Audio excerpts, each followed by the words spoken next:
On to economy. My name is Chris Burns.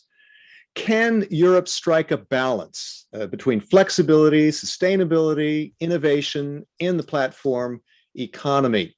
That's a tough nut to crack, as we're going to be talking for the next hour and a half, and we want to pull you in as much as possible to join in with your questions. And this is just 2 days away from a European Commission proposal on platform economy, on the gig economy, as some people call.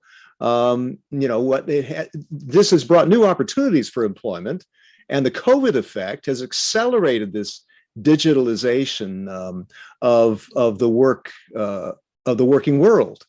How much is this in the future of work? The future is already here to some extent, but how much more? And how will it be managed in terms of the social model in Europe? Is Europe's social model in danger by this? Is it totally disrupted by this? And how to reach some kind of sustainable competitiveness, as the European Commission is talking about. So joining us in this webcast is Radan Kanev. You're a member of the European Parliament, of the EPP group, from Bulgaria. You're on the Committee on Employment and Social Affairs. Welcome. Ludovic Wirth, the Confederal Secretary of the European Trade Union Confederation, ETUC. You got 45 million members from over 90 trade unions in nearly 40 European countries. That's big. And Samuel Lorenkari, head of the global public policy of Volt. That's a Finnish company, a Finnish app for delivering food and merchandise to nearly 24 countries in over 180 cities. And Menno Bart, you are the Senior Manager Public Affairs at Adecco. I'm sure many of you know Adecco. It's a temporary employment agency based in Switzerland. In fact, it's the world's second biggest, also big. So very strong, important voices talking today. Let me give you a couple of tech tips. Questions via Slido. We'll get to as many as we can. You can start firing them now. Massimo's watching them. And hashtag future of work. If you hear a good sound bite, send it out with a hashtag future of work. So this gig economy and the OECD platform, OECD is saying platform work blurs the line between dependent employment and self-employment. And there's another study I want to talk about. We'll get to that a little bit later. Let's first talk to Radan, member of European Parliament. What is this yin and yang of the platform economy? How do you see it as a member of the European Parliament? And the Parliament came forth with a report on this. What is the upside? And it offers flexibility, but there's also the downside for some that it is perhaps too precarious. What do you think? Yes, of course, there are really strong concerns about this. I would say that the overwhelming majority in the ample committee, at least, if not the House as a whole, which is a bit early to say before the directive, is mostly concerned of creating all these precarious jobs within the European economy, of an overwhelming tendency which certainly accelerated a lot during the COVID pandemic, and of too much flexibility on the labor market. On the other hand, I would say we cannot underestimate the voluntary driver of these trends, of these tendencies. That we see a phenomenon which is mainly driven by voluntary choices, exactly out of motivation, flexibility, self-organization, the overall trend of decentralization of work processes that we see for at least a decade and maybe a bit more, making it more and more easy by the digital solutions, both for business and for employees. And I always stress also in my amendments to the report of the Parliament that certainly we only see the beginning of the process. and certainly we only see the first digital solutions out of many to come. So we have to live with that risk. We have to assess it and try to face it. But I'm amongst other members of the parliament would not like to see the authorities generally and the European institutions more specifically denying or preventing such a strong technologically based and voluntarily driven trend. So we need to adapt, but I'm not really not okay with quite a strong political position to try to prevent. I don't think we can prevent technology entering our lives. And of course, we need to assess the risks, but maybe leave to the other speakers now and come back to the risks a bit later. Yeah, sure. Yeah, I just might mention that European Parliament report that you were a part of, right, is calls for social protection, collective bargaining, data management, more transparency. Those are, like, I think, the three key things. Do you believe that those 3 points are important? But I guess your opinion is it shouldn't be too constraining. That would kind of kill the golden goose of the gig economy. Certainly not. And on the other hand, I think more flexibility in legislation itself, and most of it on national and not on European level, is the answer. Because what we see from a point of view, what we call precariousness or less security for workers in the gig economy, it means more hourly based work, different hours in different weeks or months, working for many employers at a time. Yeah. Working quite often as a self-employed and as an employed person at the time. And we have so many restraining legislation in different member states. For example, the Spanish example from only weeks ago, when gig work generally was considered to be regular employment, which I don't object.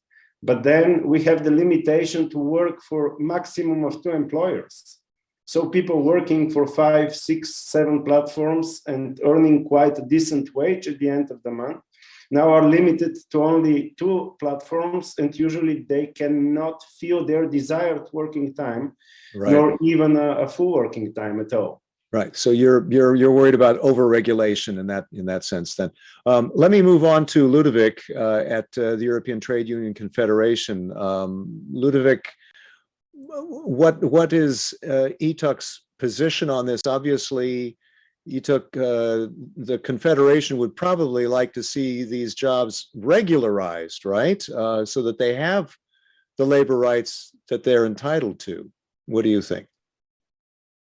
Yeah, exactly. So I think on the question of the debate for today, we think that we need, in fact, to rebalance, because what is currently happening in the labor market is that we see the phenomenon of misclassification. So the development of bogus self-employment, so platforms operating with subordination of workers while classifying them as self-employed, and I hear the argument about the liberty of choice, but the liberty of choice as in labor law doesn't exist. The primacy of facts is the question in labor law. So if in fact there is subordination, you cannot label the contractual arrangement between a self-employed and a business.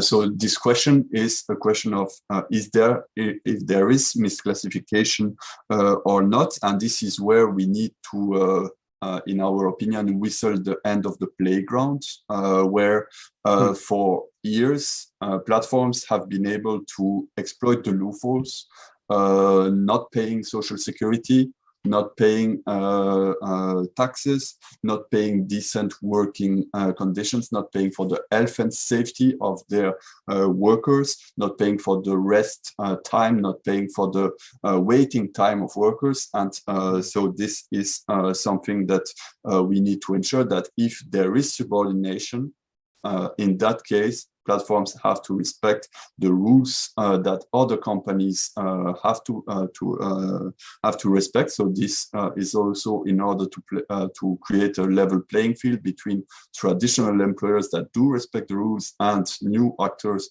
in the platform economy that exploit these loopholes. So this level playing field is for us important. So also to link the platforms to the sector of activity in which they are active and they deliver a service. And on the other end, if they are genuinely intermediating work between clients and genuine self-employed, then this will continue to be the case.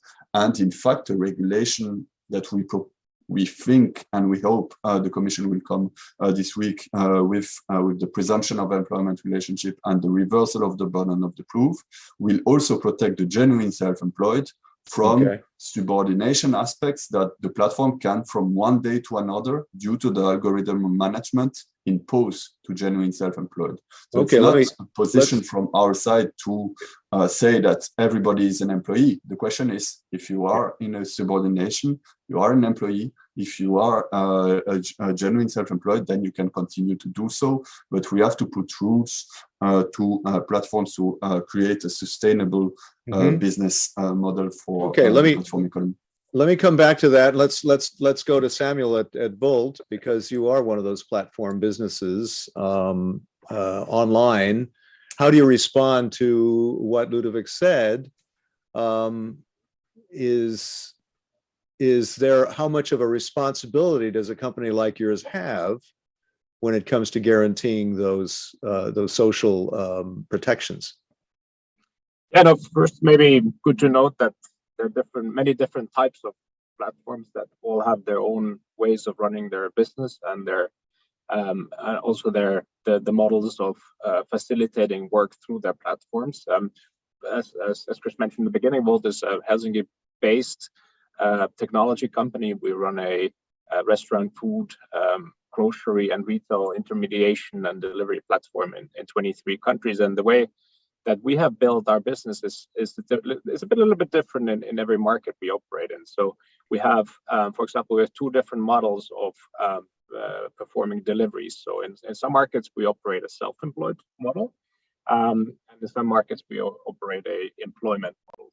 In the self-employed model, our courier partners are free to just open their phone, log onto the app, and see what kind of delivery tasks are being offered to them, and then they can freely either accept or reject the task as they want. So we see a lot of different ways of using the applications really work on demand. So people can log onto the platform, do 2 deliveries and log off and do nothing for the next 7 months, and then come back and do a full week of work. Or you can come on the platform every Friday for a couple of hours to do deliveries, and or you can use the application as your main source of income if you so wish. In an employment model, it's fundamentally different. In employment model, actually there's nothing fundamentally different from employment in the traditional economy. So you have shifts. People need to be at a certain place at a certain time. They have a managerial supervision. They have efficiency monitoring. They have an obligation to perform the tasks that are given to them, etc. So there are different ways of doing. So, for example, in the delivery platform sector, having the work done, and we see tremendous benefits in actually both models. So in the self-employed model, we see that it comes with this unprecedented level of freedom and flexibility that couriers really appreciate. There's no other job in an employment. In an employment relationship, you cannot have a job where a person freely decides second by second when to work and when not to work, and which task to accept and which to reject. So that's fundamentally a positive contribution as an alternative in the labor market.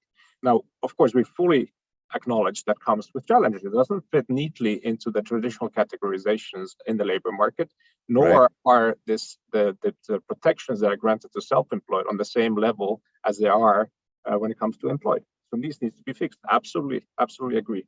Now, when you look at the employed model, as I mentioned, it doesn't come with a freedom and flexibility. We see that contractors, couriers that are employed by us in, for example, Germany, where we employ couriers, are less satisfied with the work and with the way that things work with us. While you get, the better, you get more income stability, you get more sort of predictability, you get better protections as an employee, you lose out on that protection, on the freedom and the flexibility. Yeah. And that's why we've been arguing that, we as a society, we should like really, in a way, embrace what new technology allows for, which is this on-demand work, that people can freely decide when to work, how to work, which tasks to accept, which reject, but really put emphasis on modernizing labor law in a way that we give self-employed individuals the same protections as employees have. And that's why we as Volt, we've been lobbying and advocating very strongly for collective bargaining, for self-employed, for platforms being able to pay social security on behalf of self-employed individuals. And why would that be in Volt's interest to favor collective bargaining? It's the right thing to do.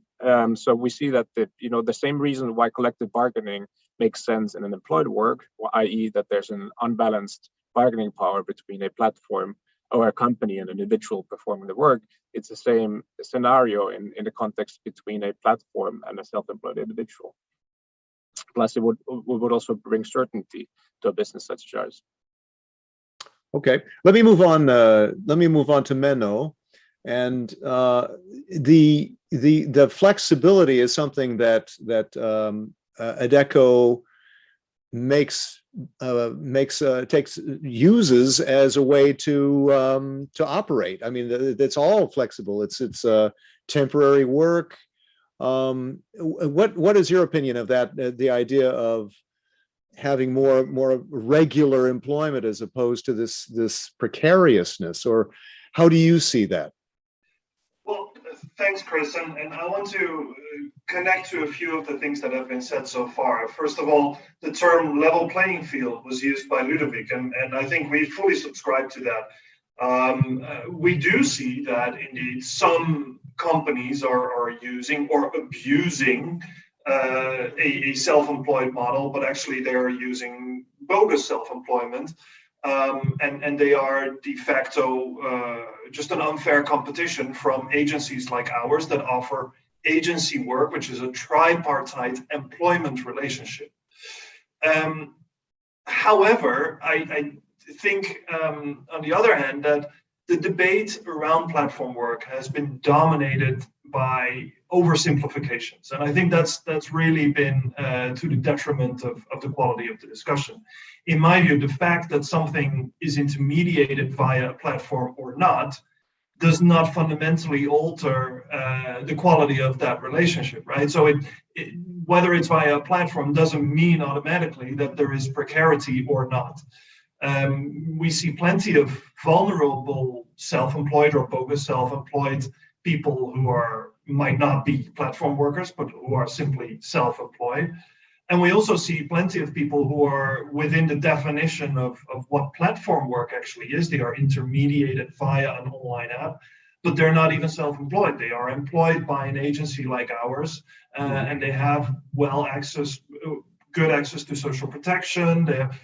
And so I think, the simplification of saying, it's a platform, so therefore there is a risk, or there is no platform and therefore there might be less risk. I'm not entirely comfortable with that. Yeah, but what do you think about what should the Commission propose in 2 days?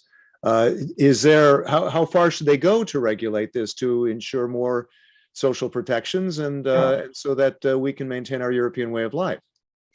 I mean, I think the main question on everybody's minds will there be a rebuttable presumption of employment? And in our view, that would actually go too far. It would de facto mean that every freelancer in Europe would all of a sudden have to prove that they are indeed in a self-employment situation, ranging from a plumber to a virtual executive assistant, all of a sudden, all these people are supposedly employed unless they rebut that presumption. In my view, that goes way too far. I do see that there is a scope for some reversal of the burden of proof in specific situations. We just published a paper where we say actually 3 concrete recommendations, and let me list them very quickly for you. The first one is social protection, indeed, as Samuel said, is the baseline for all forms of work, and it should be, including self-employment, including employment. Everybody should have access to basic social protection. The second one is whether you do it in a rebuttable presumption or in another way, we need clear criteria to define worker status. It can't be the case that we need to go from country to country, seeing court cases, and oh, well, maybe this case it will fall this way, and in another case it might go just the other way. We need very clear criteria. And thirdly, we also believe that many platforms, especially in the delivery sector and in the ride-hailing sector, have been operating on very slim margins for the past few years, trying to get more market share. And we know that the ones who are getting squeezed out are the workers in the end. And so if we want to make sure that those workers have access to social protection, the cost of that social protection should probably be somewhat included in the price of that service. So yes, maybe we will have to pay that €1 more for that pizza delivery, but if that's the consequence, then I think a lot of people might be able to deal with that. Okay, let's go back then to Radan, and as from what you've heard now from the others as well, but I saw that you said in an article you're quoted as saying we have to see the risk that this parliament might try to impose 19th century metrics on 21st century social relations. We must accept the realities of the 21st century labor market and then adjust our regulation to life rather than the other way around. So obviously you're worried about overregulation. But at the same time, shouldn't we be worried about if there's too much precarity in the labor market? That also brings political instability, doesn't it? Yes, of course, and that's why we're having this debate. As a matter of fact, but I wouldn't say I'm really worried of overregulation. I think this very much 90s discourse is out of date. We need regulation of digital relations, and we are not so much suffering overregulation. Neither do I think a type of Reagan era deregulation is on the table as a solution at the moment. I would agree with Ludovic that we have not enough regulation, but I'm not sure that what the Commission is preparing and the Parliament is rather eager to vote is the really smart regulation for the situation.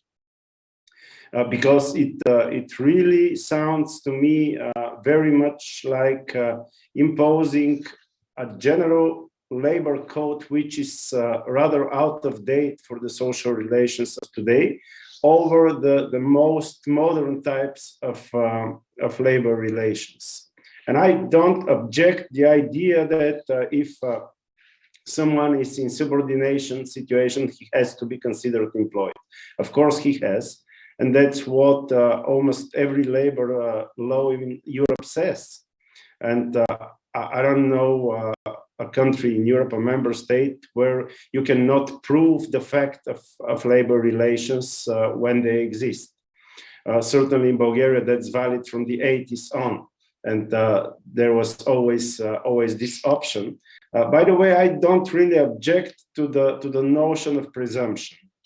As a lawyer with some 2 decades of labor law cases experience, I would say it's not a big solution, it's not a big thing, neither a big problem nor something really beneficial. It doesn't mean much in terms of labor law and in terms of court decision. It's more of a political message, and I would hardly support it. when it comes into parliament, but I won't fight against it as if it's some really big threat. What we need to regulate in order to avoid precarity and to avoid the risks for the solidarity social systems themselves is that every hour, I would even say every minute of work counts. To guarantee such regulation framework, that to know that someone who works 3 hours this week in Vault, for example, with Samuel, he has his 3 hours counted as pension benefits and health benefits. And this is very different from the world we lived till quite recently. Normally we had either full-time job or half-time job. And if you, for example, work less than half-time, then you have no social security payments and no social security benefits. But right. This doesn't fly anymore. We obviously need to change it, and we need a much more flexible and smart system of calculation in order not to lose social security benefits. Because young people, they'd love to escape some payment for the state. Of course, when you're 20 or when you're 25, you don't care about pension systems. We don't basically trust them. We think we would never, in the present demography situation of Europe, we don't think we'd ever live to retirement.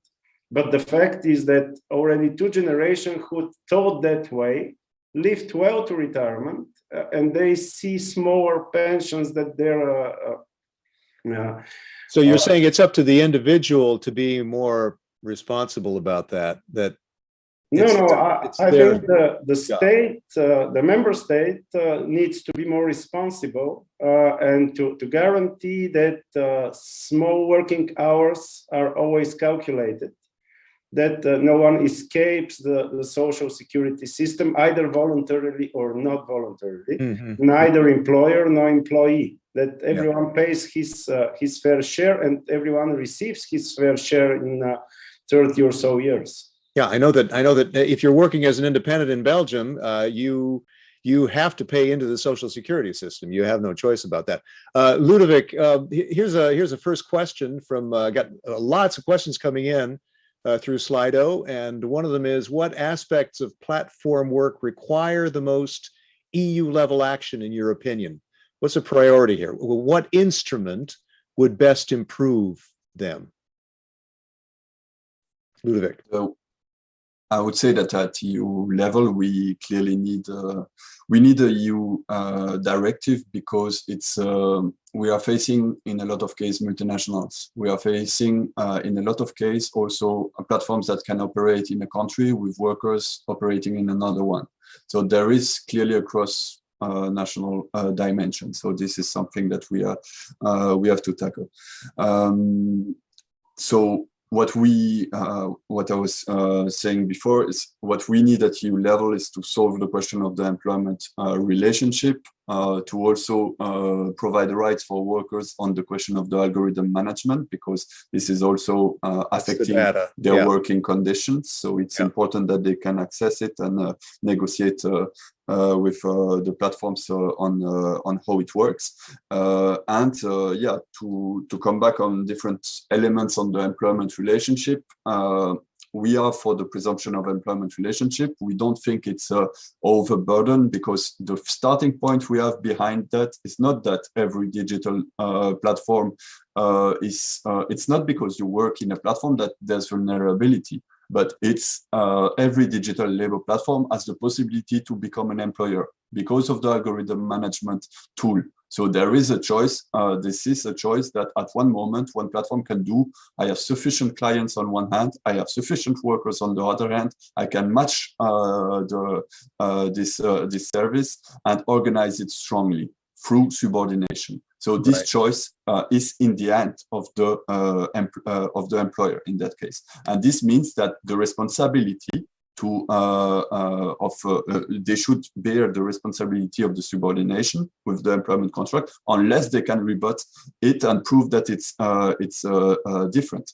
And in that case, if there's an employment contract, this would make that also workers that were bogus self-employed will be paid during their waiting time. So for the moment, the question of freedom, there's a lot that is said about freedom of choosing your hours, etc. But if I want to work between 7 in the morning and 11 in the morning in delivery, there will be nobody ordering. So you will just wait, having no work, except if there is a lot of breakfast to deliver, but I don't think this is the case. So the question of freedom doesn't really exist, because you can choose, yes, when you want to begin, but there's no guarantee that you will have something to do. So you are waiting and giving your time to the platform. And this is where the question of hourly wages is clearly something important. And this is not regulations of the 19th century.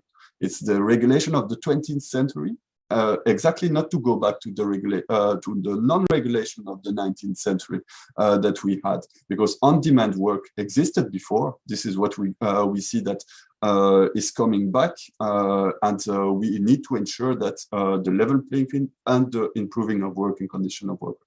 Let me go, Samuel, let me ask you about this, because there's this study I want to mention, this Copenhagen economic study that suggests that if independent platform workers are reclassified as employees, those workers could lose out. It would imply a move from flexible to non-flexible.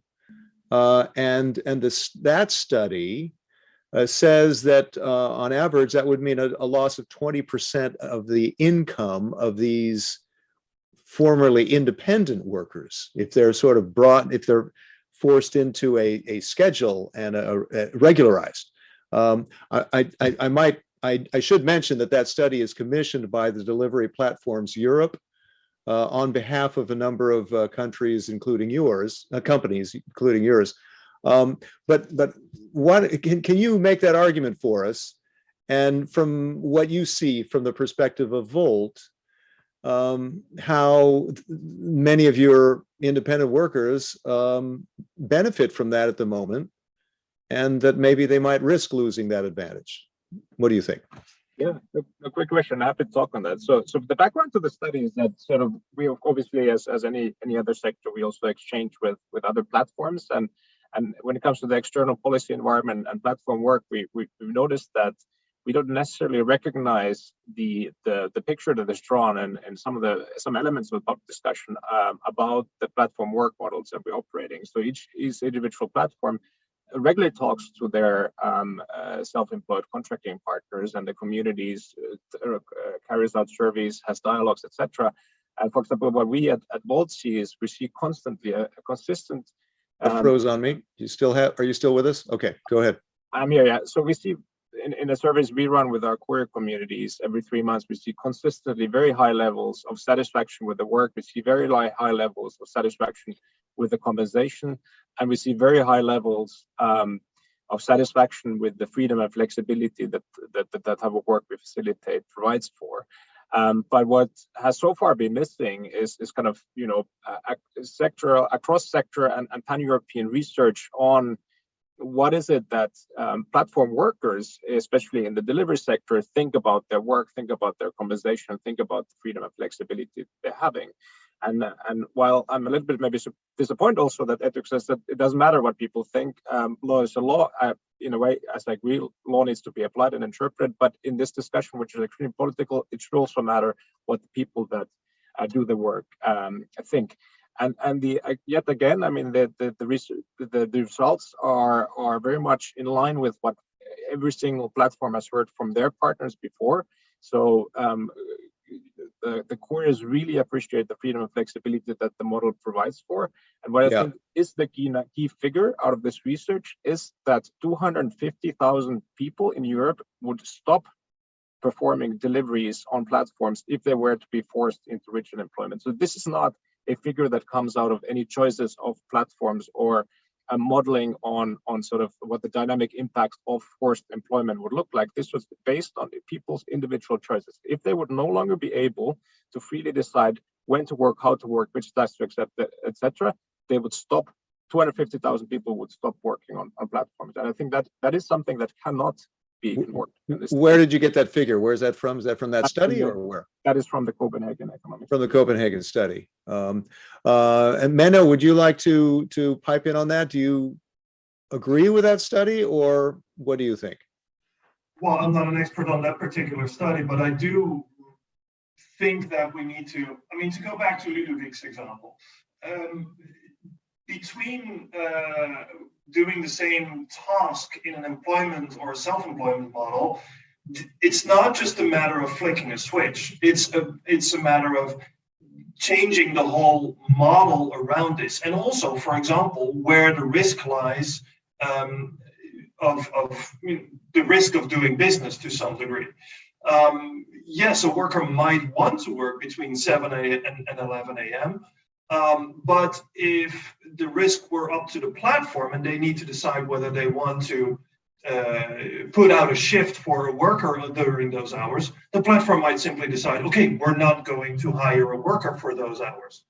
If the worker is self-employed, then it's up to the worker to say, actually, I want to take the entrepreneurial risk because I am an entrepreneur, and therefore I want to work during those hours because I believe that there might be an opportunity for me to make money. Now, I fully agree that, of course, if you want to look at an entrepreneur like that, then the entrepreneur or the self-employed writer also needs to have all the freedom and the capabilities that go with being self-employed.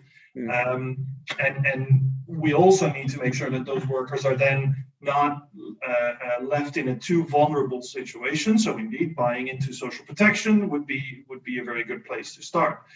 But I do believe we need to be a bit more fundamental about what is actually self-employment and what is platform work or what is employment. It's not just the same situation, the same model, and you can decide, oh, actually, this time I'll do this or this time I'll do that. Yeah. It's really about a different relationship that you have. Ludovic, what's your feeling about how people should be classified in their employment, and how that should perhaps be in the Commission's proposal to determine what their rights are?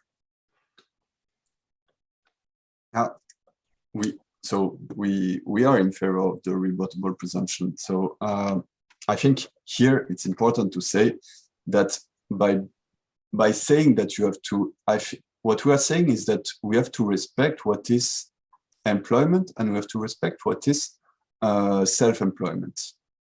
We need a tool that ensures that the platforms do not use the blurs in order to misclassify.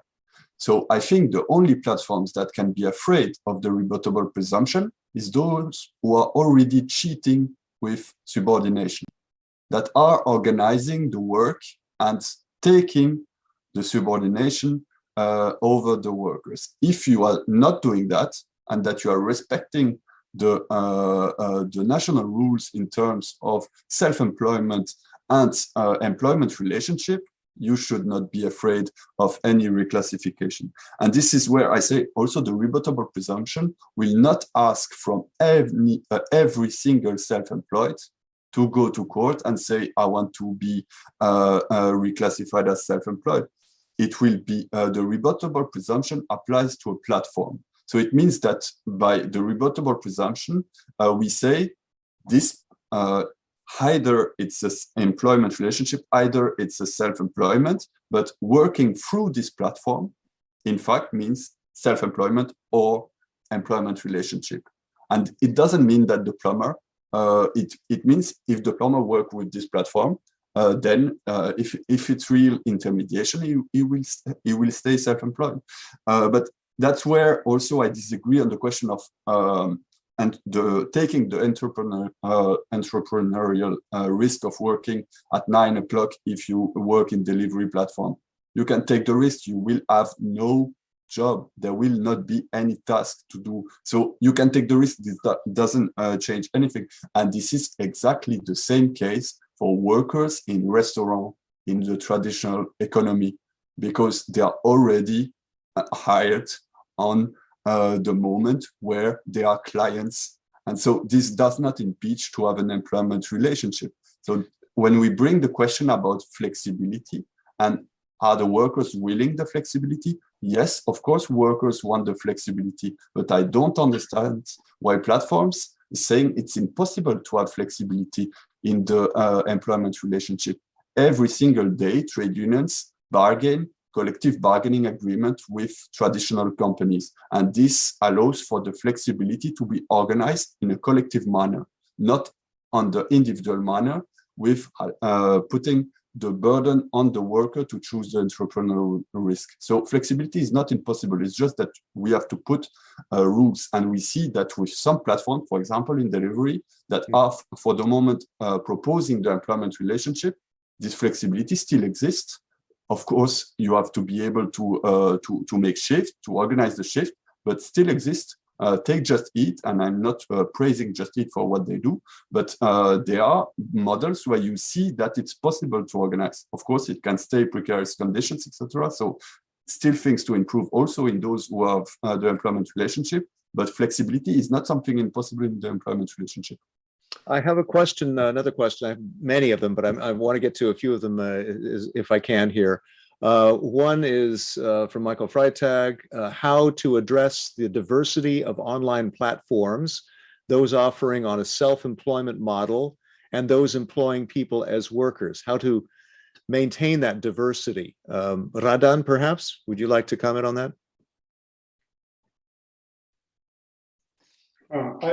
I think Manu said it before me, but it's all about criteria, clear criteria, and here the conflict between national and European level is a bit harsher than on the general idea whether we need a directive or not. It's not the problem.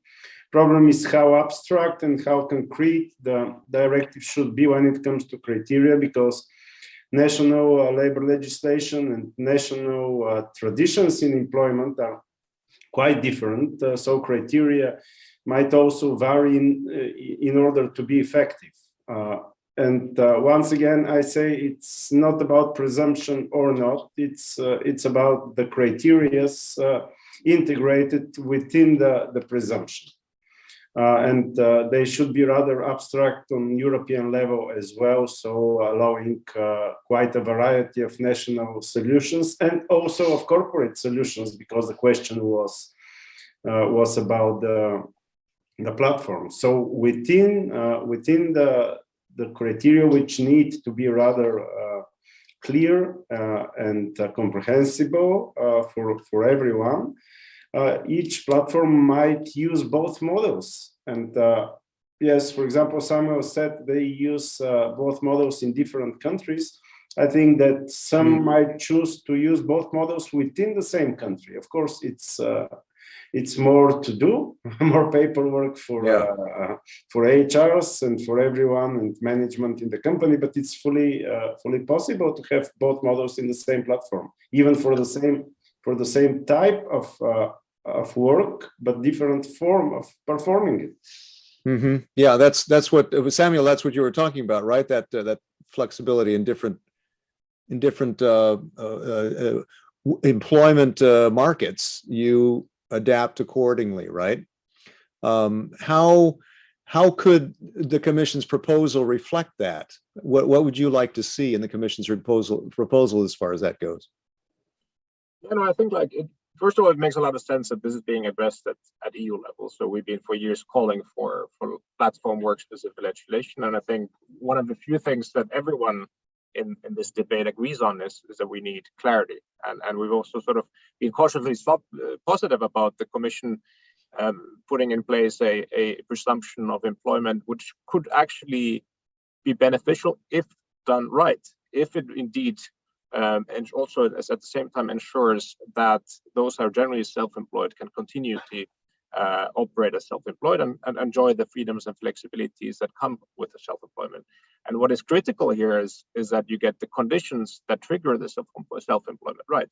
And we have very sort of settled case law at EU Court of Justice level, where the court has ruled that if an individual, a self-employed individual, has the right to choose when to work, has the right to choose freely which task to accept and which to reject, has a right to use substitutes, and has the right to offer services at the same time to any third party, they ought to be considered self-employed. And that's the direction that the Commission ought to be doing here. And for example, our model fully complies with those freedoms and flexibilities granted to our self-employed contracting partners in the countries where we operate a self-employed model. But maybe just a quick one on the flexibility, and Ludwig raising a good point there. Can you have flexibility in employment? And absolutely, you can have some level of flexibility. You can have this flexibility where people can choose when their shift starts, or even being able to pick a shift. But we see that fundamentally, when you look and talk to those that do the workers, that flexibility that is available in employment, so being able to, for example, pick your shift, is fundamentally different than the kind of flexibility you have in self-employment. Being able to second by second choose when to log onto the platform, see what kind of tasks are out there, see which tasks you accept and which reject, decide in which areas of the city you're going to be operating in to maximize your earnings, etc. That level of flexibility is just simply not possible in employment, and that's why we see that the self-employment and the freedom flexibility that comes with is a valuable contribution as an alternative in the labor market that a lot of people really appreciate and shouldn't be taken away from them.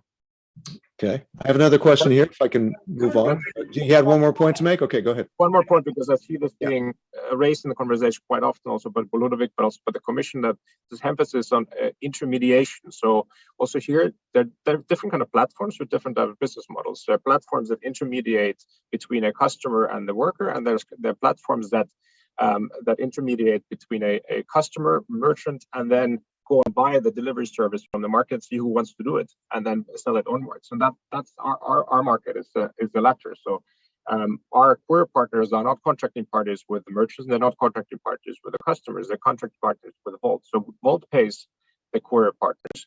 And once a customer buys something from a merchant, we'll then go out and try and look for someone to do the delivery and buy it from the service.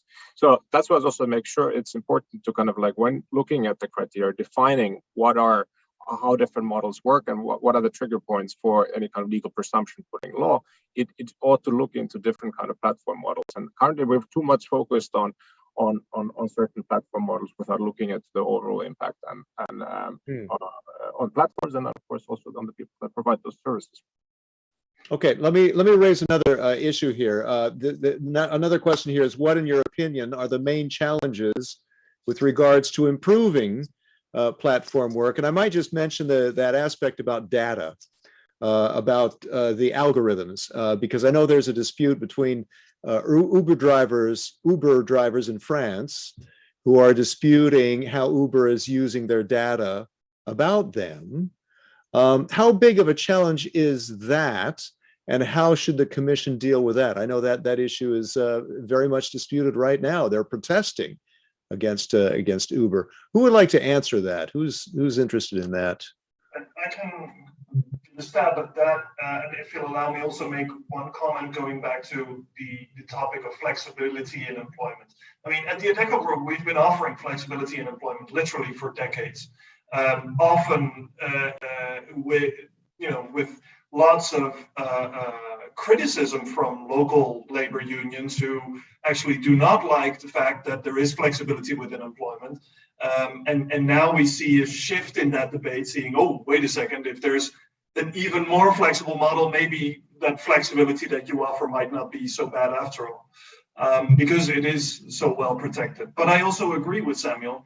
It is a different thing whether you offer flexibility in shift-based work or whether you offer the flexibility of an actual entrepreneur who can decide for themselves how to organize their day, how to organize their way of executing the work, etc. On the algorithm management, I do see that, of course, workers need lots of protection in that space. I mean, there is a very good reason why the draft proposal that the EU has already presented much earlier this year for an AI Act lists HR and employee relations as a high-risk area. But that's exactly why I believe that we should be very careful in addressing the same issue in yet another directive, which will now be coming up for platform work. This only risks confusing and doubling up and overlapping. So I would say let's keep the debate in one place, specifically on the use of AI, rather than trying to split the debate in several places. Okay, anybody else like to comment on that? Ludovic, maybe? Yeah, here I disagree because the AI Act doesn't deal at all with the working conditions of workers. So here, what is needed for the algorithm management, of course, it has to be complementary and not create additional provisions that would be contradictory to the AI Act. But there is a need to, if we want to promote collective bargaining, social dialogue, if we want to ensure fairness in the platform economy, and also that the workers know how we exploit their data, that on one hand, with those who will be concerned by the presumption of employment relationship, that they have the right to discuss this in social dialogue, so their representative, their unions, to discuss this with the platforms on how this will affect the organization of work, and so that that there's protection against discrimination in allocation of tasks, that there's protection against the effect on of ratings, that the question of sanctions, of unfair dismissals, disconnection, etc. But also for those who are genuine self-employed, to have the right to know how their data is used to reinforce the algorithm, to better place the product then on the market or the service on the market. This is a right that has to be in line with the GDPR, and where we think we need also provisions in the directive that also supports this right for genuine self-employed. Data protection regulation, GDPR. Radan, can I ask you about this as well? Because I know that in the European Parliament report, that was one of the key points, was about data management. I might quote one passage on it. It says, algorithms in work should be transparent, non-discriminatory, trustworthy, and ethical for workers. How much of that should be in the Commission's proposal? What is your opinion about that? Hopefully all of that, because it is, I would basically agree with Manu that we have the AI Act, and it's so crucial, I would say existential for our future, as even understanding of democracy and human rights, very, very basic things, have very practical implications when we speak about the role of algorithms in our life, not only working lives, but all aspects. However, labor law has always been quite specific, and we won't escape clauses on AI in this directive and in other labor law acts.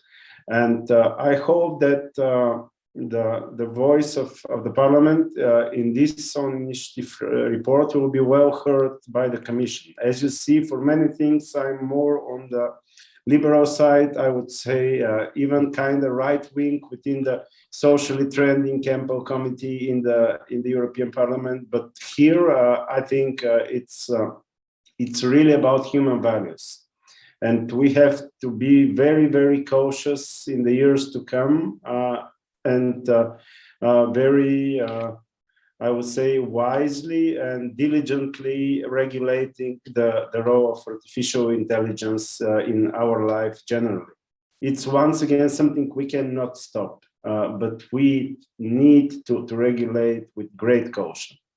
Okay, all right. I might just remind viewers that you can send your questions through Slido and the hashtag Future of Work, hashtag Future of Work, if you hear a good comment to cast wider. Let me go to another question here. we need social protection for all forms of work. The key question is how to organize social protection for diverse forms of work and self-employed. Who would like to answer that? I would take that as a beginning. Okay, Radha, go ahead. Very much related to what I spoke already. Here, I think we have a solution which was somehow neglected by the Commission over the last few years, and it is working more seriously on the European Social Security number and all its implications.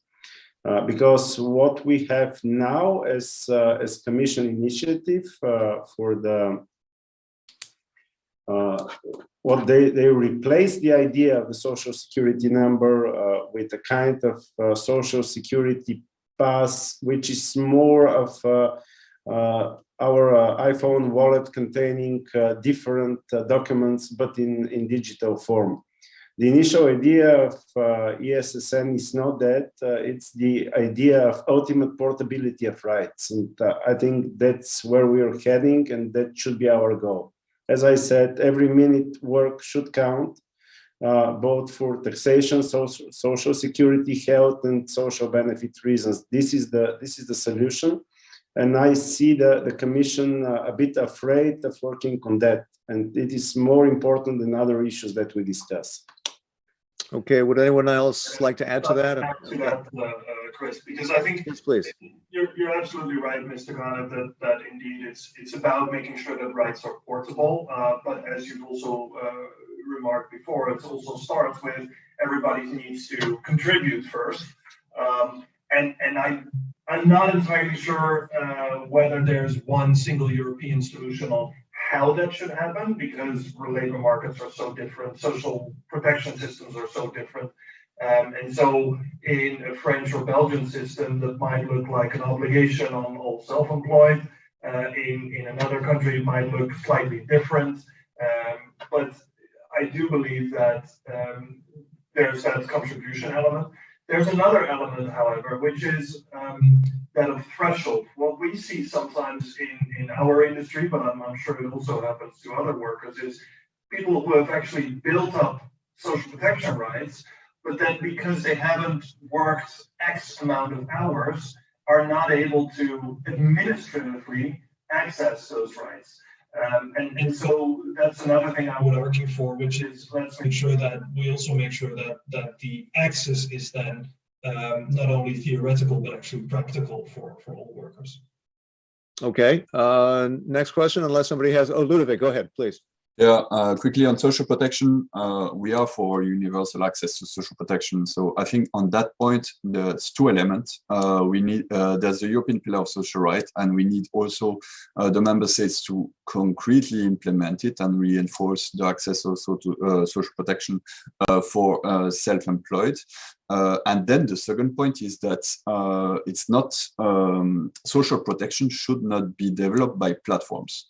Social protection should be fair for all the self-employed, be they online or offline. And this means that what make them able to have this social protection and to contribute, it means that they need higher tariff. And to have higher tariff, they need to be able to bargain. So they need collective bargaining to bargain with their platforms if they are genuine self-employed. And in that case, they will be able to finance their social protection. But we are really worried about developments in some platforms of development of private social protection. So no social protection that leads to social dependency also of the self-employed to the platform, while they already have the economic dependency. Creating a social dependency above that is for us problematic. A question to you then, Ludovic, is a lot of platform workers claim they are not represented by unions. How many active platform workers ETUC has to claim that they are representing them? It's not very clear what they're asking here, but to what extent are platform workers represented by the ETUC, ETUC? Yeah, fair enough, the question, but then the question is, in fact, how many platform workers are able to collectively organize in the platform economy. Yeah, And be able, yeah. And that's the question I would ask. In fact, they, as they have no employers, in fact, to bargain with, they are not able to organize. So this right to collectively organize for in a lot of platforms does not really exist, and because of obvious difficulties, which are that you have no, you don't meet your colleagues on a daily basis because you are working on a platform, and this means also that it's a challenge also for trade unions to organize. But this is something that we do more and more in the platform economy, and we have good experiences there. But yeah, I would not pretend that we represent a lot, because the question is also how many of them are able to organize for the moment. Yeah, how difficult is it to organize among independents who perhaps don't want to join anything? Isn't that kind of difficult? And a lot of people are, a lot of millennials maybe might not be interested in joining some organization. What do you think? But one of the other problems is that they are prohibited to make agreements with platforms. They would be considered cartels in that case when they are genuine self-employed. So this is also the other topic that is on the plate for this week, is the initiative of Executive Vice President Vestager on the access to solos of collective bargaining for solo self-employed. So we have, for example, in Denmark, our union 3F did collective agreement with Ilfer, which is a platform in Denmark.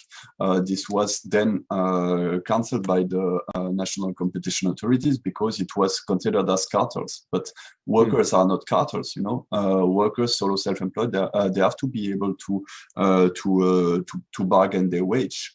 This is something that is also important. Yeah, absolutely. Samuel, I see you nodding there. Did you want to add something to that? I mean, that's like one where we fundamentally and fully agree with what Ludwig is saying. I think it makes a lot of sense to make sure that, or clarify that EU competition law or any competition law doesn't stand in the way of self-employed's ability to enter into collective bargaining agreements. And we've seen that in a way, of course, that the law needs to be clarified, but we see sort of, you know, helpful developments across some member states. Some unions have sort of organizations for self-employed individuals in the platform economy, and we see we have good dialogue going on there. So I think that's part of the, you know, the future of improving platform work for those that are self-employed. Next question: how would a pension system be put in place for full-time platform workers? Menno, do you want to address that? Well, it goes back to what we said before, because pensions are just another form of social protection to some degree. So it would depend on portable rights, making sure that people are not necessarily dependent on one employer for access to a pension, but that they can contribute to building up their pension with every hour they work, whether that every hour is all for via one platform or whether it's via 17 different platforms. That shouldn't necessarily or fundamentally change the equation. Yeah, is that Rana? Let me ask you. Can I add here, because Sure. For agency work we already have that in place. So agency workers are employed by the agency. They are working at a client site, so there is a tripartite relationship. And Right. Agency workers have access to social protection. They do build up pension rights. They do build up unemployment benefits, have access to health or disability benefits, etc., etc. So it is absolutely doable to organize this. It might become a little more complicated when you start mixing in the self-employed status in that discussion, but not necessarily impossible. I think relevant to that or related to that for Radan would be the European Social Security Pass for mobility. I think you're in favor of that, right? Yes, yes, I am. But as I said, I don't think what is now proposed is enough. Why? I think what is now proposed is just a digital form of organizing your documents, something that each IT developer might do better than the public authorities for you. And what we need is a real identification, which assures the portability of all rights acquired during your working, no matter what. Of course, then we have the coordination of social security systems. Yeah. This regulation, which is far outdated before being yeah. closed in the trilogues, and we certainly will need to open it again and again, I would say. But it's a matter of technology and dispute between the national states, the member states. But portability of rights is portability of rights, and it shouldn't be affected by the social security coordination. So we need more than proposed by the Commission, for sure, in order to ensure the social benefits in this very, very fast-moving technology times. Yeah. Here's another question. How can platforms contribute to making the economy more sustainable? I think that's relevant to what the Commission wants to do. They want to see sustainable competitiveness. How can platforms do that, and in a fair way to the people who work on the platforms? Who would like to answer that? That's a question coming in. Well, I mean, sustainability is on the one hand, it's crucial, and on the other hand, it means so much, right? If you look at sustainability as ESG, so environment, social, and governance, that's a wide definition of what is sustainable. And there, I would say, yeah, of course, platforms can do something on focusing on reducing the impact on the environment, or by making transport more efficient. I don't know. But the biggest impact on sustainable work, of course, that platforms have, or any employer in a way, is especially in making sure that it's socially sustainable, that people have good access to decent quality work. Right. Anyone else like to add to that, Samuel?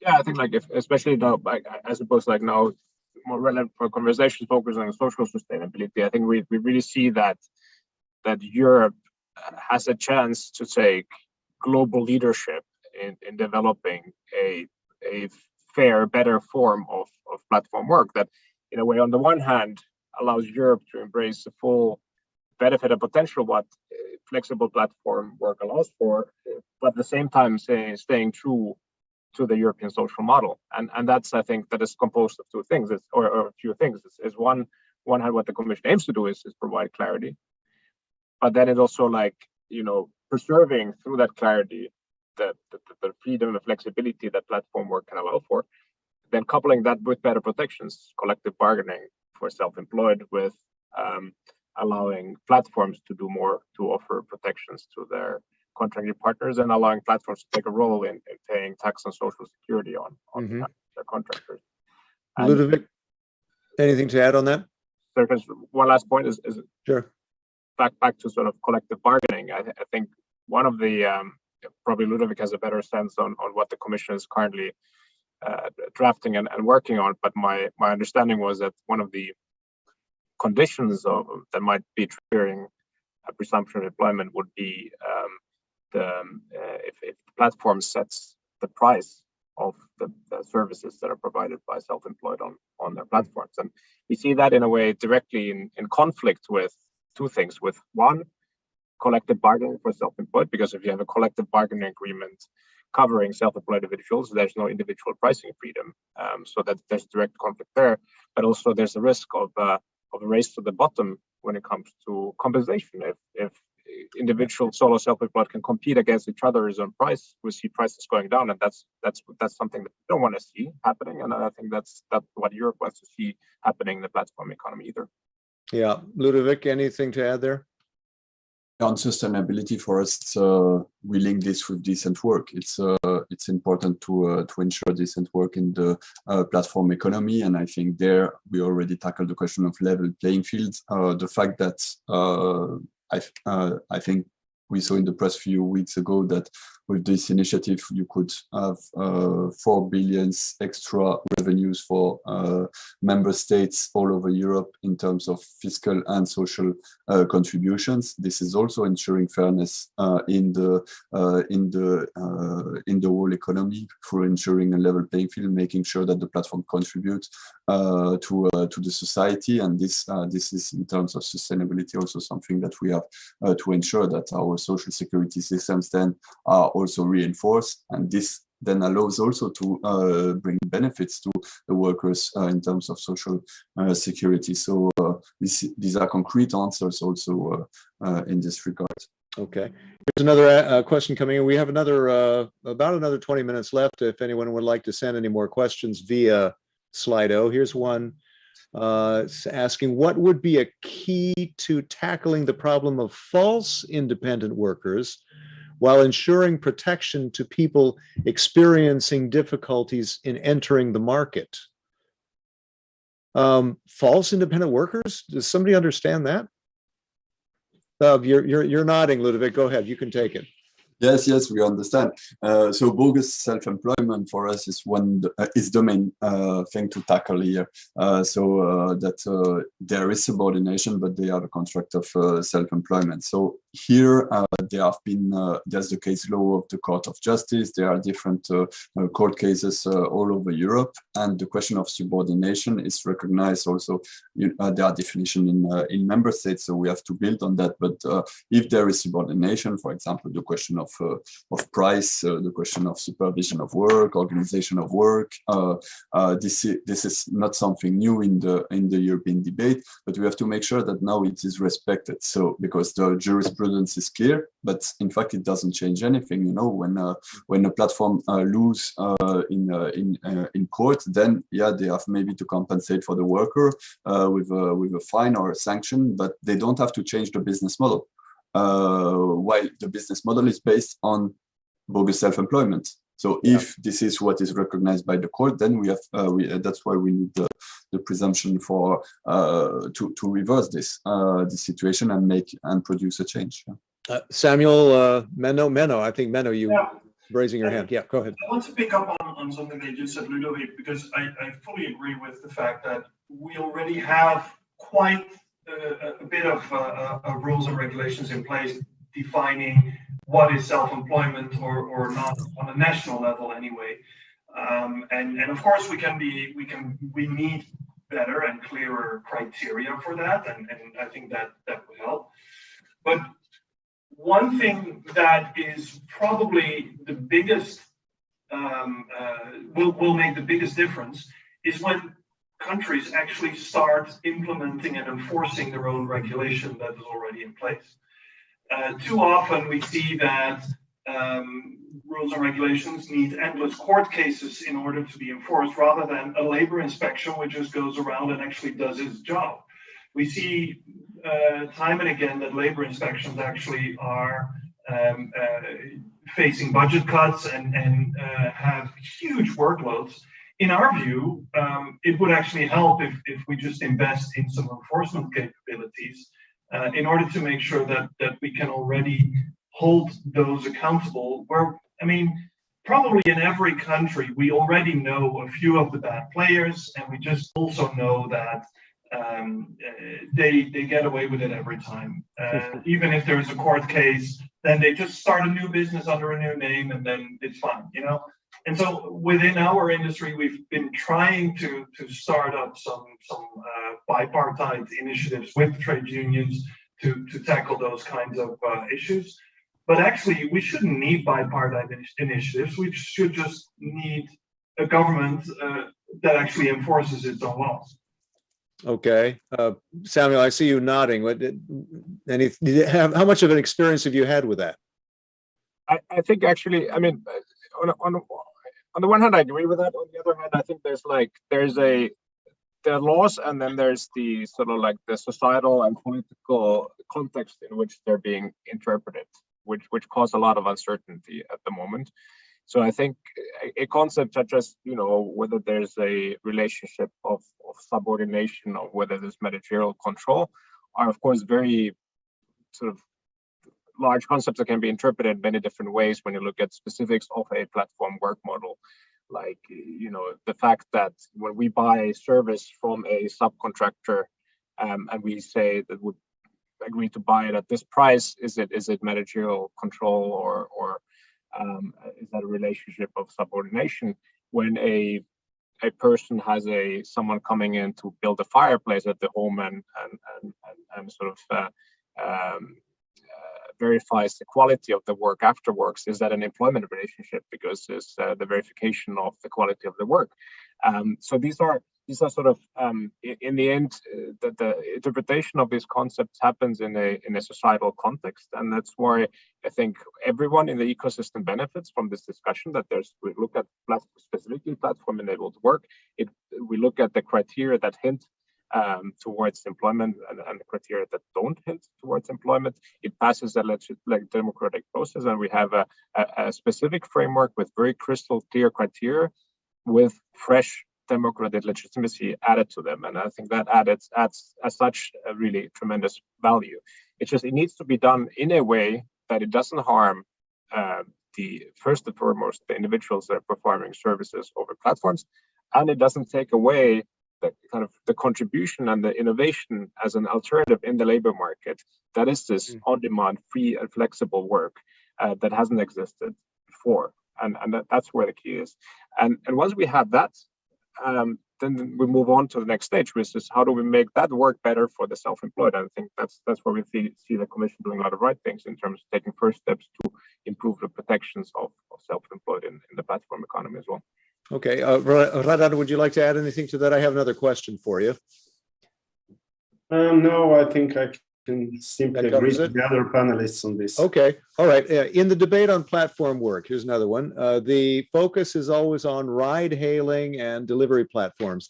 Is there scope for more sectoral approaches to reflect diversity? Oh, yes. But that's why I said that we are certainly only in the beginning of this.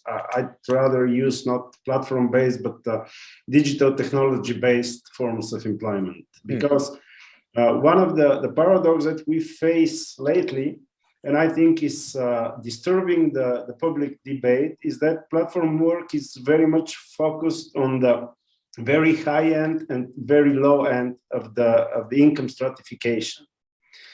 You have the best IT experts in the world who don't care about getting hired on a job anymore, but just like to at least in the mass stereotype, sitting somewhere on Hawaii or wherever and working for the. I know people like that. Yes, best developers in the world for so many hundreds an hour. Yep. And then, of course, you have the others. Your delivery cycling to bring you your pizza. And I think that much more balance on the political discourse and also social dialogue will be needed, but will be maybe a bit easier when more mass middle income profession become more and more involved in digital work. And isn't this happening as we speak during the COVID crisis when people had to work from home? Do you think that accelerated this whole thing? Certainly, it opened many doors to it. And here, I couldn't stress enough the importance of what social dialogue and social bargaining will look like in a world with much more digital-based workers who don't know their fellow workers, as Ludovic said, who quite often don't know their patrons, their employers. So it's a whole different world. And having our social model based on social bargaining, our really crucial task is to adapt social bargaining to this world of tomorrow, which is already world of today in so many aspects. Anyone else like to add to that? Ludovic, please. Go. No, Menno, okay, Menno, you first, and then Ludovic. Yeah. Okay, right. No, I just wanted to say, I mean, first of all, I fully agree with the statement that yes, there is much more than just ride hailing and delivery work within the platform economy. And I mean, the draft of the directive that we've seen that was leaked includes a definition along the lines of platform work is a service that involves the organization of work, at least in part via a website or an app. I mean, that could be anything. Well, yeah, exactly. But it doesn't, I mean, Adecco hires people for all kinds. Give us a few examples, but it's deliver our services to literally any service, any sector in the economy, whether it's automotive, whether it's indeed a secretary behind the desk, whether it's a highly technical engineer, whether it's production work, it's service jobs in the hospitality industry. And of course, I won't, tell a secret when I say we are trying to automate parts of our processes, of course, just because if you don't automate parts of your process, if you don't digitalize, if you're not with it in this digital age, then you will go out of business. So that could mean that basically all our people that we put into work every day are now platform workers. I don't know, but and any other platform or any other labor market intermediary will be thinking the same and will be doing the same. Yeah. I think I just to throw in a figure, I think I saw in there 11. The commission says 11% of people who work are platform workers in Europe. That sounds minuscule, but in terms of numbers, it's 24 million people. That's a lot to deal with, and that's why we're paying so much attention to this. That is narrow if you compare it to the definition that's in this directive, because that would very likely include many more people. Really? Oh yeah, Ludovic, please. Yeah, you had something to add.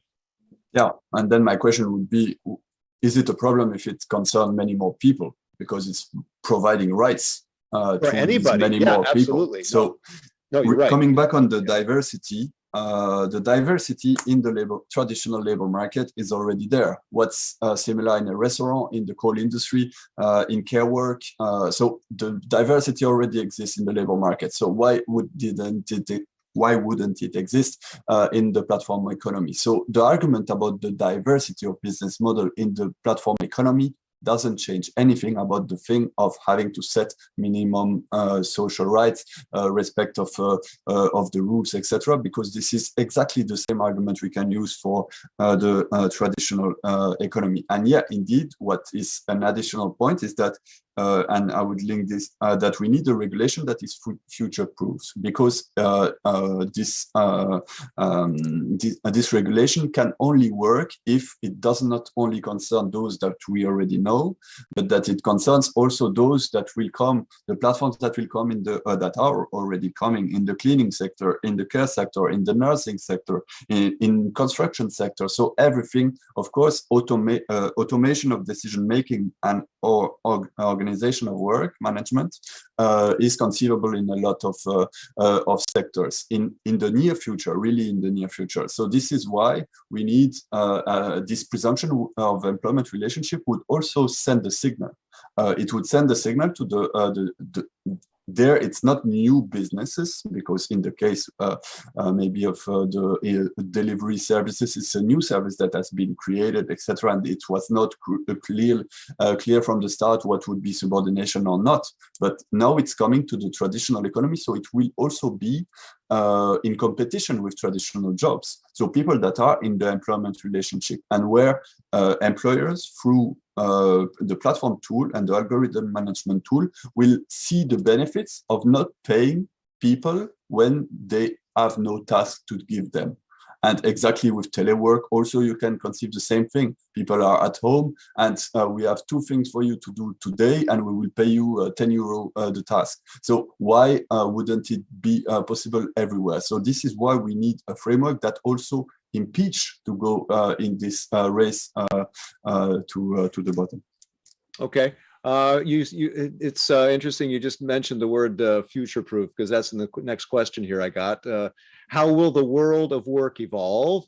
How do we ensure that we have future-proof legislation in place that fosters flexibility and social protection? That's that's the big question, really, of this whole discussion, and what we hope would like to see in the Commission proposal in 2 days. Maybe let's try to do a lightning round on this, because I got about 5 minutes left. It would be great to have all of you sort of pipe in on this. Who would like to start? Yeah, Radan, because whatever the Commission proposes, as most of you know, it's the European Parliament that's going to have to work it. And then there will be, of course, the discussion between the Council and the Commission and the Parliament. So your employment committee is going to be absolutely instrumental in determining what the shape of this thing will be. Radan. Sure, yes. And I will comment very, very briefly here. There is no such thing as future-proof legislation. One of the specifics of legislation is never being future-proof, and maybe thanks God, I should say, because if legislators try to foresee the future of technology and markets, they would always fail. If I was to foresee the future of technology and markets, I would be billionaire and not sit here for this salary, which is very good for my country, but certainly not for someone who knows what technology is to bring in our lives. No, legislation must stick to common sense and to abstract norms, not try to legislate on every detail in our life, because life has always been faster than legislation and law, and it becomes more and more faster, whereas our legal systems and legislative process are rather old-fashioned. Democracy is old-fashioned. This is maybe a big threat for the future, but that's not the point of our conversation now. Okay, Samuel? It's a really good question. I think it needs to be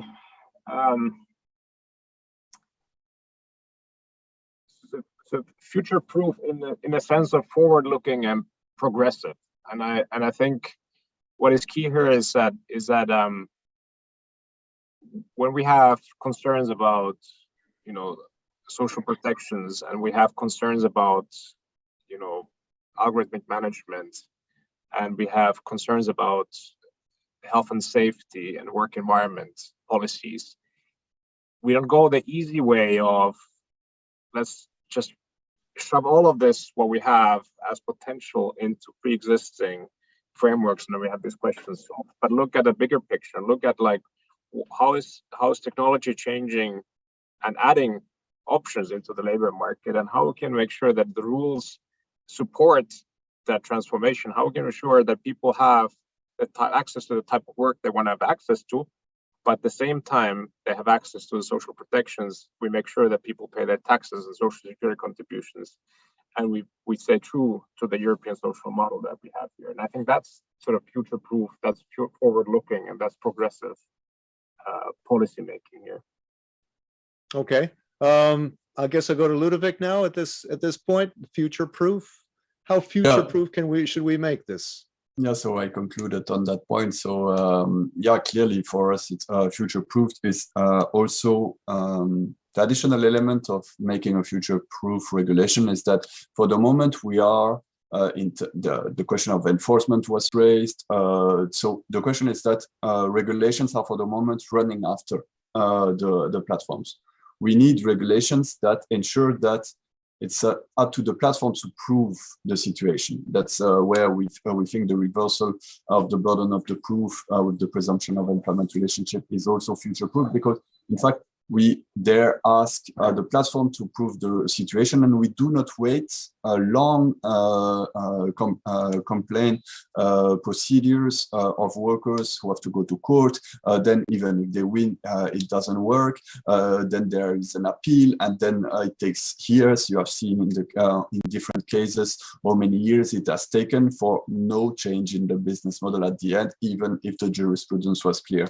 So it's also there that we need future-proof situation that reverse this burden in order to make those who have this, the information in their hand, not really in their hand, in their app, to prove the situation and to prove that they respect the rules that we put to ensure a social Europe.